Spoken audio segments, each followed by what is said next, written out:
Bonjour à tous, une nouvelle vidéo pour vous présenter le nouveau véhicule de Renault, la 6e génération d'Espace.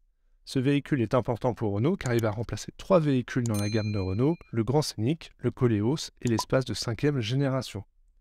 On remarque que Renault a adopté la même stratégie que Peugeot a fait avec son 3008 et 5008, c'est-à-dire on prend un SUV du segment C, on l'allonge d'environ 20 cm et on lui met 2 strapontins dans le coffre. La longueur du nouvel Espace est donc de 4,72 m, soit 20 cm de plus qu'un Austral, par contre il est 13 cm plus court qu'un Espace de 5e génération. Au passage, le nouvel Espace a fait un petit régime par rapport à l'ancienne génération puisqu'il va perdre jusqu'à 200 kg. De profil, on remarque que jusqu'au pied c'est absolument identique à l'Austral et qu'à partir de là, on observe les changements, notamment un empattement rallongé de 7 cm qui va permettre d'obtenir une portière arrière plus grande. La ligne de toit est forcément moins fuyante sur le nouvel Espace par rapport à l'Austral, notamment pour garder de l'espace au niveau des têtes du 3e rang. On remarque l'absence de teinte biton, ainsi que les chromes noirs dans cette version iconique. Le nouvel Espace disposera du four control, déjà disponible sur l'Austral en option, mais ici il sera livré de série sur les versions iconiques et Esprit Alpine.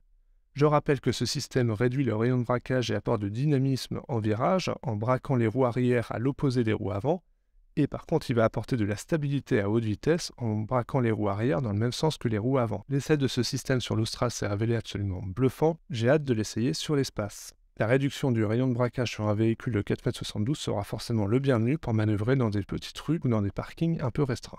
L'avant du nouvel Espace est pratiquement identique à l'avant de l'Austral. On note juste une grille de calandre avec des barreaux verticaux, mais par contre qui reste à damier sur la finition Esprit Alpine. Autre différence, la lame en bas du bouclier à l'avant sera peinte de couleur caisse sur la finition Techno, sera de couleur noire sur la version iconique et sera grise sur la version Esprit Alpine.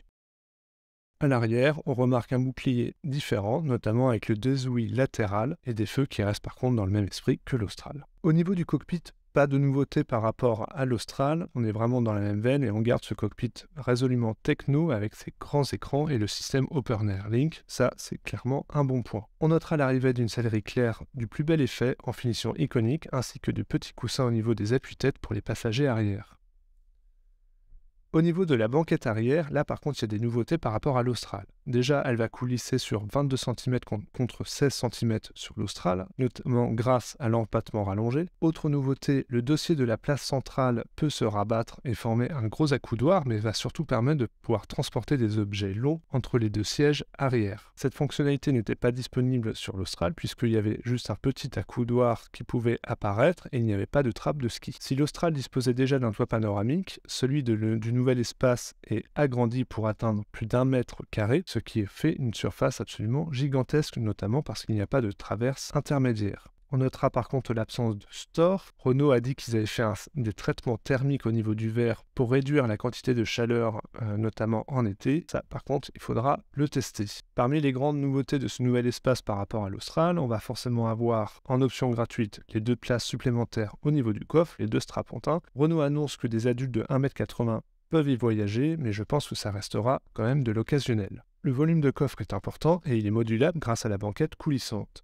On remarque notamment qu'il y a un grand rangement disponible sous le plancher pour la version 5 places. La gamme moteur de ce nouvel Espace est par contre réduite à un seul élément. On aura donc le moteur E-Tech 200 chevaux qu'on a déjà essayé sur l'Austral et qui était vraiment absolument super. Il a été homologué pour une consommation de 4,6 litres WLTP, donc ce qui est une valeur très similaire à l'Austral, donc ce qui devrait nous donner une consommation autour de 6 litres, 6,5 litres, ce qui est très bien pour un véhicule du segment D, et donc on devrait trouver une autonomie grâce au réservoir de 55 litres de plus de 800 km. Ce moteur ne sera pas soumis au malus CO2, ce qui est une très bonne nouvelle, surtout par rapport à la concurrence qui globalement est malusée. Côté équipement, on retrouve la conduite autonome de niveau 2 déjà essayée sur l'Austral et la Mégane électrique, l'affichage tête haute, ainsi que les feux Matrix LED. Alors oui, ce nouvel Espace ne reprend pas les codes habituels des monospaces, ça c'est certain. Mais par contre, on ne va pas en vouloir à Renault de ne pas vouloir s'entêter à faire des monospaces quand plus personne en achète. Il suffit de regarder les chiffres de vente 2022 pour le Grand Scénic ou de l'Espace pour s'en convaincre.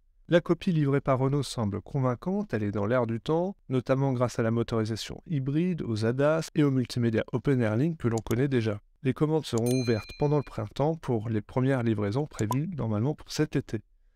Si vous avez des questions, n'hésitez pas à les mettre en commentaire, j'essaierai d'y répondre.